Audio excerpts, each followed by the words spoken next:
Welcome to the Pulse of Spokane. Kent Adams here, and as we always do, we have interesting guests on to talk about their business, talk about things going on in the community. I hope things are good as we record this program for play the next day or so.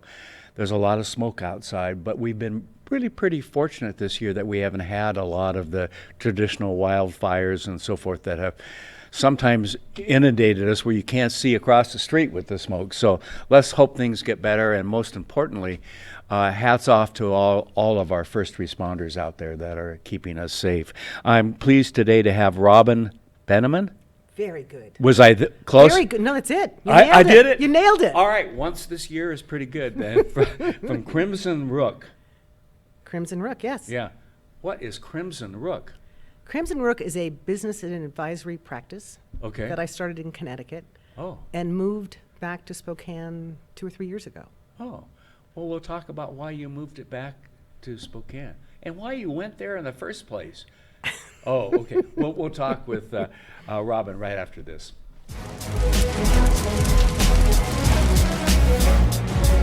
Well, this is Loomsday in Spokane. We got about 40 firefighters and their friends and family handing out 40,000 cups of water as the day goes by. It's a very good opportunity to see the public and support them and help them out and cheer them on during Bloomsday. It's one of the best things about Spokane is that we have these major events and the whole community comes together not just to participate, but to volunteer and show that they really care about our city and making our city look great. This type of an event really is emblematic of Spokane because so many people get involved. We have 50,000 people probably running this race. Always has been a very huge event. Right now we're at the corner of Broadway and Nettleton. It's the last water station before the finish, so people are pretty much dehydrated by the time they get to us. They really need our water. The water stations are a vital part, especially on warm days like today. It's real important that we have the volunteers to help with that. Without the volunteers, Bloomsday wouldn't exist. All up and down the course, there are people that are involved in this celebration. It really is a celebration of what Spokane's all about.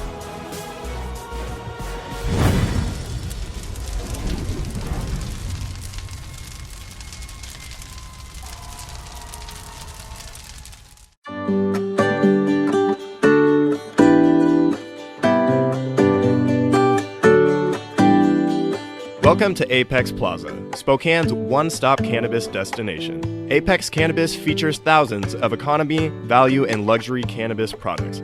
Cannagear features hemp-based CBD products, glass, goods, and gear. Stop by 1325 North Division to experience the Apex difference.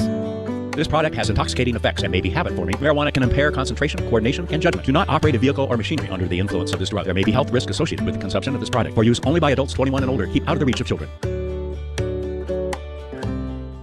The economy is getting stronger, banks are lending again, and interest rates are at historic lows. Now is a great time to buy your dream home.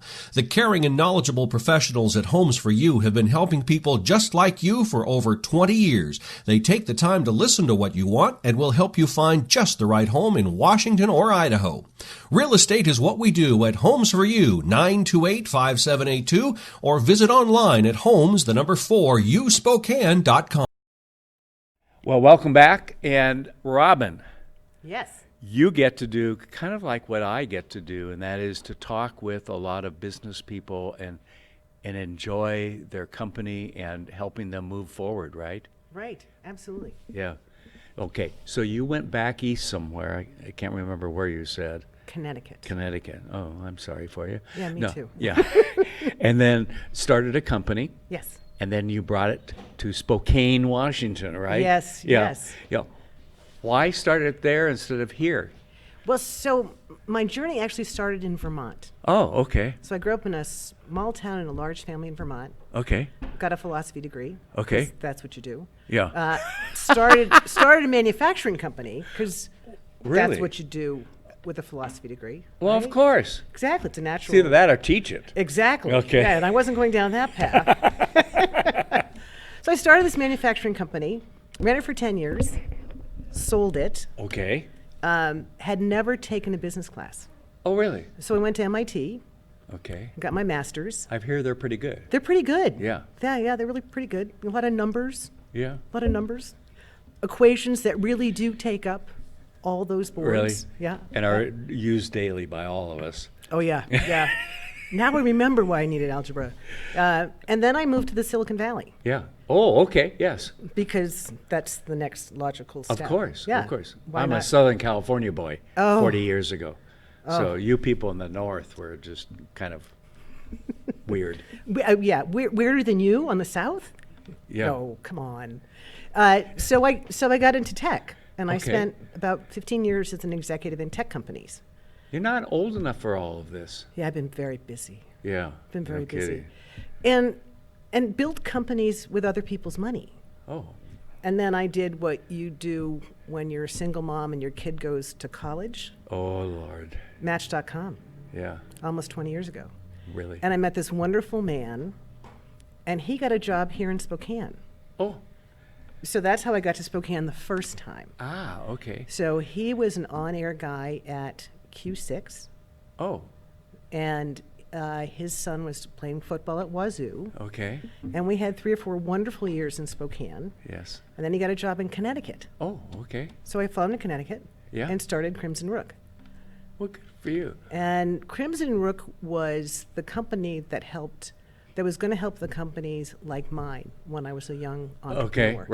Right. Right? To grow them and to sell them and to do Right. something with them. And I always wanted to be that business advisor. Oh, fun. Yeah. So I started it there probably 15 years ago. And then I started working with the University of Connecticut. Okay. So I was their first entrepreneur in residence. Oh, And I run their family business program still here from Spokane. really? Yeah, Really? Oh, yeah, fun. yeah. Because what's interesting is plus or minus 80% of our economy is privately held businesses. Yes. 60% of our economy is family-owned businesses. Yes. Right. Yes. So they look like Ford Motor Company and the jewelry store on the corner, Yeah. but they are the backbone of our jobs and our economy. So I'm deeply invested in that. And we've seen what's happened to those in in the last, 5-6 months. Oh, Yeah. it's crushing. Yes. And there are some real winners and some real losers. Yes. But I've gotten involved with tools and technology to help privately held businesses, family businesses, Great. Yes. survive, Right. pivot, thrive, and then sell or move to the next owner or generation. Yeah. And that's what I've been I know some doing. business people that I've known for 40 years here in Spokane that reached a point where the next part of the family was going to take over, and then how to transfer and how to do all that. And they ended up learning enough to do it for their company, but then being available to help friends because yeah. there are certain things you should do and shouldn't do. Oh, yeah. Yeah. And I was on the phone yesterday with a colleague, family-owned businesses, and she was saying, bemoaning the fact that she had some of her kids come in, 4th generation, Yes. and right out of college, and she said that was such a mistake. Yes. You Go know, out they and need get some experience. Exactly. Yes. Go do something, anything. Yes. And then come back. And so she said, so I retired some of my kids when they were 24. Yes. And they came back at 34, but she said they had an early retirement. Well, but think of the outside interest and knowledge that they come back with. Oh, absolutely. You know, and now that when they say mom or dad, what if we do it this way? They've got some credibility with Right. it. Otherwise, it's you need to be in the business for 10 years until you know what's going on.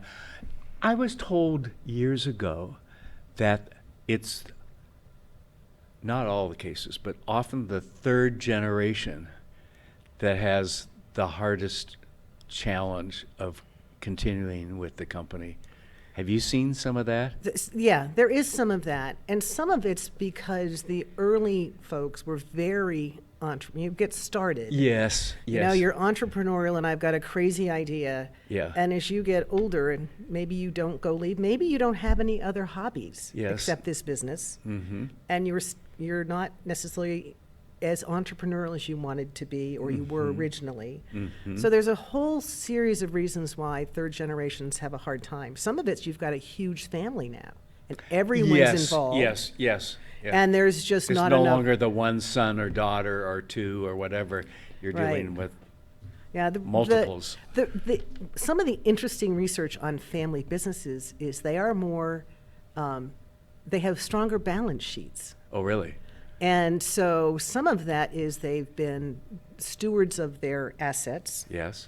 And so for some set of them, they will do better with things like the pandemic Yes. because they've got stronger balance sheets. But they do need to sort of reach out to the younger generations. One of my families in their 4th or 5th generation, she said, I need some reverse tutoring and reverse mentoring. Yes. And so, maybe e-commerce is something you're supposed to be doing now. And if, we've got some white hair here at the table. I dye mine, because it's jet black, And if you'll buy to that, get you some credibility. I'll sell you a bridge in bridge. Brooklyn. Yeah, yeah. But what's been the craziest business you've worked with and had to retool a little bit? You don't have to mention names if you want, but so there's a company that started actually in agriculture. So in this part of the world and on the East Coast, ag's big. yes. And they started out in the turkey business. Oh, And they were growing and slaughtering turkeys. okay. And the rules changed, and you could do one or the other. You couldn't do both. Oh, really? And so they pivoted to the slaughtering part of it. Okay. And they have pivoted every generation in a big way. Wow. And the last big pivot was, when I mentioned e-commerce, Yes. they started a pet food business because they had all the leftover turkey parts. Yeah. Yeah. So they started a fresh pet food business. And then they added the e-commerce. So they have grown and pivoted. They Yeah. finally got out of the turkey business and turned it into a nonprofit. Yeah. So Well, now, if you look at, a lot of us have learned an awful lot about social media and so forth. Mm-hmm. I was telling a guest earlier today that I had heard of Zoom. I've experienced Zoom. Mm-hmm. And I think everybody I talk to has been on Zoom dozens of times in the last 6 months. But Right. 6 months, 7 months ago, I just heard of it. right. And Yeah. so you have to be current with what's going on. Yes, you do. Yeah. Yeah, and you've got to, and that's where, leveraging the first, second, third, fourth generation. I mean, it's my granddaughter that fixes my phone, Yes, yes. right? Yes. You probably have some experience with that. Yeah, a lot. Okay. Yeah. But it's interesting, now that people or businesses are surviving the pandemic. Yes. Some of them are thriving. Yes. There are some places like the people that just put on our fence just can't get the supplies. They are so busy. Yes. People are investing in certain things. Amazon's clearly doing well. Yes. But now that they've survived or are thriving through this time, most of them are sort of opening their eyes and Yeah. saying, okay, what's next? Yeah. It's not always going to be the storefront. No. Oh, and, Yeah. and I think they've had to learn a lot. I was talking with somebody last week or the week before, and she's going to postpone advertising with us because she can't get supply. Right. She said, I can sell. I've got, look at the store count, it's full. But I can't, they've stopped manufacturing some Right. of the items that she needs and so Yeah. forth. And she's hoping it'll get caught up by Thanksgiving, Christmas time. So while you may be doing okay in terms of the traffic flow and calls and stuff, you may not get supply. Right. I did a webinar a couple of months ago on supply chain resilience. Yes, okay. Resilience is a big deal, and it's especially important for privately held and family businesses, but it was on supply chain resilience. Yeah. And one of the 3 or 4 bullet takeaways was call your suppliers. Yeah. If you've got key suppliers, they're going to be the last person to call you and say, P.S. I'm going out of business or Yeah. I'm behind. Yeah. It's about communication. Yeah. And I'm doing one tomorrow around customer and revenue resilience. Yeah. Are you seeing a lot of businesses go more online now than ever before? And is that, I mean, I hear people telling me, and I hear the conversations that there will be less and less storefronts and small businesses, and that they need to really adjust to the e-commerce and delivery and so Yeah, forth. you really have to look at who's buying your stuff and Yeah. how they're buying it, and pay attention to how you're buying stuff. I mean, I don't know about you. I don't go to the store nearly as much. No. Well, I hate to shop, to be honest with you. My wife does most of that, although Oh, I do that at my house. yes. Well, my daughter does, and yes, welcome to today, because Right. she can drive and pick up. Right. Or have right. it delivered if that's what you need to do based on kids and schedules and everything else. But I worry about some of these small businesses that a restaurant or whatever it might be that have depended on the walk-in traffic, and if they don't adjust, Yeah. they won't be in business. Right. Yeah, and I can't tell you how many, and I'm very serious about this, the last couple of months of small businesses, because that's our focus here, small business Right. and community, have told me I'm not sure I'll be around this fall, Ken. Yeah. And almost always with the caveat, but I worry more about my employees Yeah. Oh, yeah. than that they may be in bankruptcy or have to close the doors and so forth. Yeah. How they're going to feed It- their children, keep their lights on. Yes, Yeah. all that goes with it. What advice do you have for people to be smart about today's changing, crazy, we know what the economy is like today at this hour, but we don't know what it's going to be like tomorrow. What advice do you have for folks? So I think you need to look at your business. And so as a matter of fact, I'm focused on the research around resilience. Okay, And so I've created this a little tool, okay, answer these 10 questions and get an idea of where you're resilient and where you're not. okay, So if you're solid on your operations or your whatever it is, stop paying attention to those.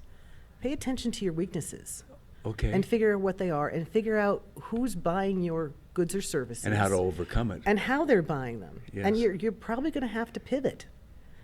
Yeah. You're going to have to change. You may be in the delivery service locally if you're a locally Right.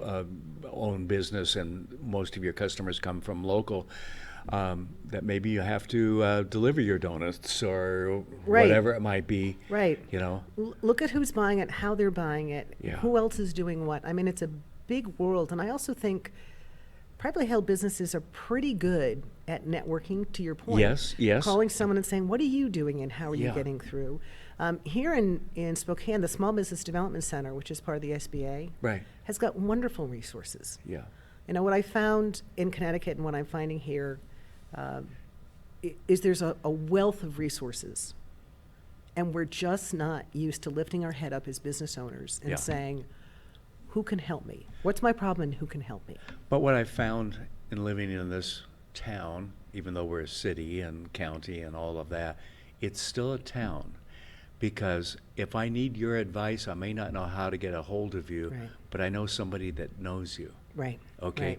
And we almost can get to somebody through one other person Oh, in Spokane. absolutely. And even if it's your competitor, they'll often say, yes, let's have a cup of coffee. Mm-hmm. Yeah, it's asking for help. Yeah, yeah. I don't know how that works very well in a big LA or San Diego or somewhere, you know what I mean? Yeah. Yeah, you can join an organization and so forth, and you might sit with them at a table for an hour to have lunch or whatever. Right.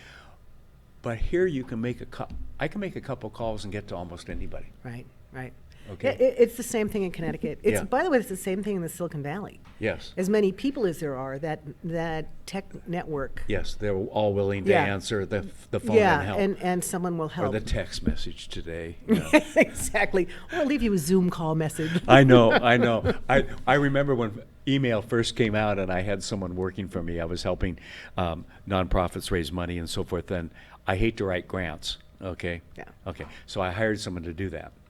And I said, I told her that morning, I really need to have the file and everything by early afternoon.